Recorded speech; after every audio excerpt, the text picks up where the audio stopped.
Okay student, आज का जो हमारा टॉपिक है verification of D Morgan's law. D Morgan's law को हमने वेरीफाई करना है, तो सबसे पहले तो हम देख लेते हैं डी मॉर्गन्स लॉ है क्या और वो कौन कौन से, तो हम इससे देख लेते हैं डी मॉर्गन्स लॉज।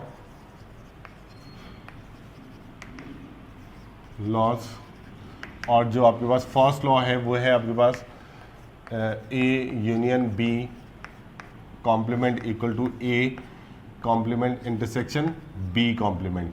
और फिर सेकंड में हमारे पास है A intersection B complement equal to A complement union B complement. तो अब अगर आप इन दोनों लॉज को ज़रा गौर से देखिए, तो यहाँ पे अगर आपके पास यूनियन है और उसका कॉम्प्लीमेंट फाइंड करना है, तो इस तरफ आपके पास क्या है, दोनों के कॉम्प्लीमेंट का आपको इंटरसेक्शन फाइंड करना है, ठीक है। और ये दोनों क्या है, according to De Morgan's law, ये दोनों जो हैं वो इक्वल ही आएंगे। और सेकंड में देखिए आपके पास अगर यहाँ इंटरसेक्शन का साइन है तो यहाँ पे क्या है, यूनियन है। तो यहाँ पे हमारे पास एक कॉम्प्लीमेंट दिखाई दे रहा है, तो कॉम्प्लीमेंट कैसे फाइंड आउट करते हैं, पहले हम वो देख लेते हैं। किसी भी सेट का कॉम्प्लीमेंट और फिर हम इसको प्रूव कर देंगे। अ कॉम्प्लीमेंट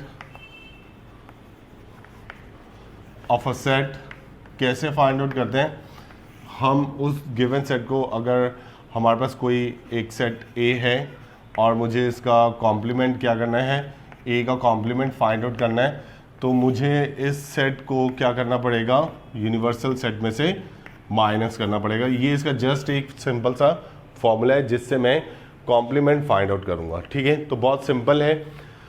अब हम क्या करते हैं, हम अपने जो क्वेश्चन है डी मॉर्गन्स लॉ की वेरिफिकेशन करने के लिए हम कोई क्वेश्चन सपोज कर लेते हैं जिसमें हमारे पास एक यूनिवर्सल सेट होगा और फिर एक सेट ए और दूसरा सेट आपके पास बी होगा, ठीक है। हम उसको फाइंड आउट करेंगे। तो यहाँ पे हम कैसे कर लेते हैं, अपनी मर्जी से सपोज कर लीजिए यूनिवर्सल सेट है, इसके कुछ एलिमेंट है 1 2 3 4 5 6 एंड 7। एक छोटा सा सेट ले लेते हैं, ए सेट है आपके पास, दूसरा 1 4 6 और तीसरा आपके पास बी सेट है, सपोज कर लीजिए 2 4 6 और 7, ठीक है।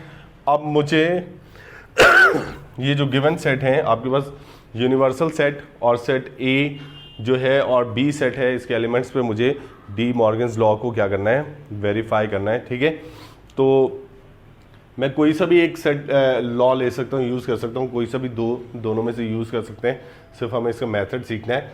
तो यहाँ देखिए, अगर मैं ये फर्स्ट वाला लॉ लिखता हूँ तो मेरे पास फर्स्ट लॉ जो है वो है ए यूनियन बी और उसका कॉम्प्लीमेंट इक्वल है A complement intersection B complement.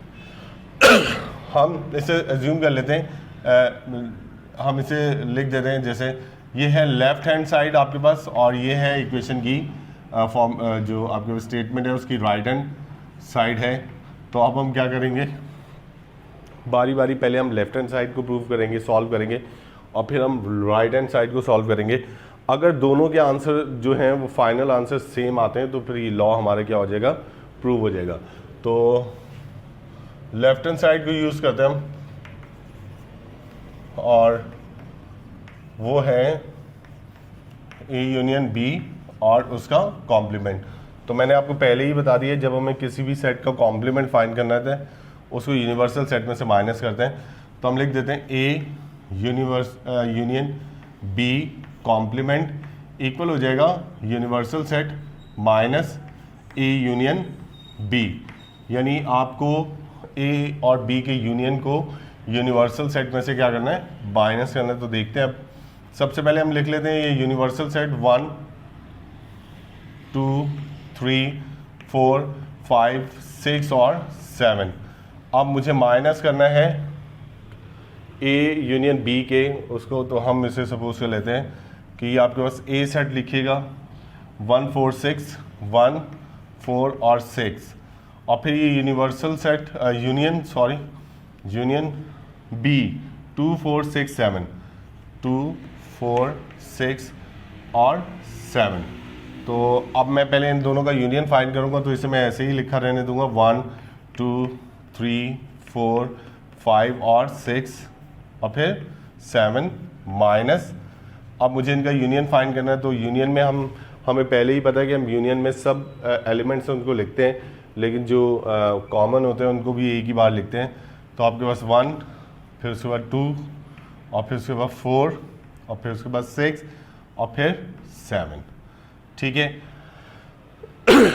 अब आप देखें यूनिवर्सल सेट के एलिमेंट में से ये जो एलिमेंट्स है ये क्या हो रहे हैं, सब्ट्रैक्ट हो रहे हैं, माइनस हो रहे हैं। तो मैं इनको माइनस कर लेता हूँ। यहाँ पे सर्कल 1 और 2 माइनस होगा, और फिर उसके बाद 4, देखिए यहाँ पे 4 माइनस होगा, फिर आपके पास 6 और 7 माइनस हो जाएंगे। तो जो रिमेनिंग एलिमेंट्स है आपके पास, वो आपके पास एक 3 बच जाएगा, और एक आपके पास क्या बच जाएगा, फाइनली 5 बच जाएगा। इससे मैं एक इक्वेशन का नंबर दे देता हूँ 1, और ये मैंने फाइंड कर लिया लेफ्ट हैंड साइड को। ठीक है, और हम इस तरह से लिख देते हैं कि हमारे पास लेफ्ट हैंड साइड का आंसर जो आ रहा है सॉरी, वो आंसर है 3,5। अब मैं यूज़ करूँगा बिल्कुल ऐसे ही। मेरे पास है right hand side, right hand side में है मेरे पास A complement intersection B complement. तो पहले मैं क्या करता हूँ, ए कॉम्प्लीमेंट फाइंड कर लेता हूँ, उसको यूनिवर्सल सेट में से माइनस करेंगे। तो 1, 2, 3, 4, 5, 6 और 7 माइनस ए के जो कॉम्प्लीमेंट हैं, ए के जो एलिमेंट्स हैं वो मैं लिखूंगा 1, 4, 6, 1, 4 और 6। यानी अगेन फिर हम क्या करेंगे, इस यूनिवर्सल सेट में से 1 को, 4 को और 6 को माइनस कर देंगे। तो देखिए बहुत इजी और सिंपल है, स्टेप बाय स्टेप। 2, 3 और फिर ये आ गया आपके पास 5, और ये आपके पास नंबर आ गया 7। तो ये आपने ए कॉम्प्लीमेंट फाइंड कर लिया। अब हमारे पास जो सेकंड है वो है बी कॉम्प्लीमेंट फाइंड करना है। तो बी कॉम्प्लीमेंट के लिए मैं क्या करूँगा, बी को यूनिवर्सल सेट में से क्या कर दूंगा, माइनस कर दूंगा। तो यूनिवर्सल सेट अगेन मैं लिखता हूँ 1, 2, 3, 4, 5, 6 और 7। इसको मैं माइनस करूंगा इसमें से बी के एलिमेंट्स। जो बी के एलिमेंट्स है मेरे पास 2, 4, 6, 7। कौन कौन से, 2, 4, 6 और 7। तो मैं 2, 4, 6 और 7 को माइनस करूंगा। तो मेरे पास देखिए 1, 3, 5 और 7 आ जाएगा, 1, 3, 5 और 7। तो देखिए हमने क्या फाइंड आउट कर लिया, ए कॉम्प्लीमेंट भी फाइंड कर लिया, ये देखिए, और उसके बाद मैंने बी कॉम्प्लीमेंट भी फाइंड कर लिया है। अब मैं क्या करूँगा, अब मैं लिखूँगा right hand side, right hand side जो मेरे पास है A complement union A complement और इंटरसेक्शन बी कॉम्प्लीमेंट, यानी ए और बी का आपको इंटरसेक्शन लिखना है या आपको बनाना है, तो आप उसको इस तरीके से लिख देंगे। अब मैं यहाँ पे एलिमेंट्स लिखूँगा ए कॉम्प्लीमेंट के। तो ए कॉम्प्लीमेंट मेरे पास क्या है 2, 3, 5 एंड 7। तो मैं लिख दूँ यहाँ पे 2, 3, 5 एंड 7। ठीक है, इंटरसेक्शन का साइन, और फिर मैं बी के कॉम्प्लीमेंट है 1, 3, 5, 7, 1, 3, 5 और 7, ये मैंने लिख दिया। अब देखें जो कॉमन आ रहा है, वो जो कॉमन है इंटरसेक्शन का मतलब क्या होता है कॉमन, तो 3 और 5 कॉमन आ रहा है दोनों में, ये देखिए यहाँ पे।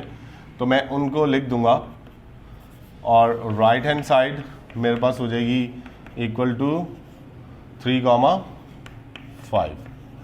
तो इक्वेशन नंबर 2 हो जाएगी। अब ज़रा मैं इसको देखूँ यहाँ पे, तो लेफ्ट हैंड साइड किसके इक्वल आ रही थी 3, 5, और यहाँ पे मेरे पास इक्वेशन में राइट हैंड साइड आ रही है 3, 5। तो मैं लिख सकता हूँ हैंस, ये प्रूव हो गया आपके पास, left hand side of the equal to right hand side, और ये आपके पास डी मॉर्गन लॉ प्रूव हो गया, या फिर वेरीफाई आप कह सकते हैं, वेरीफाइड हो गया।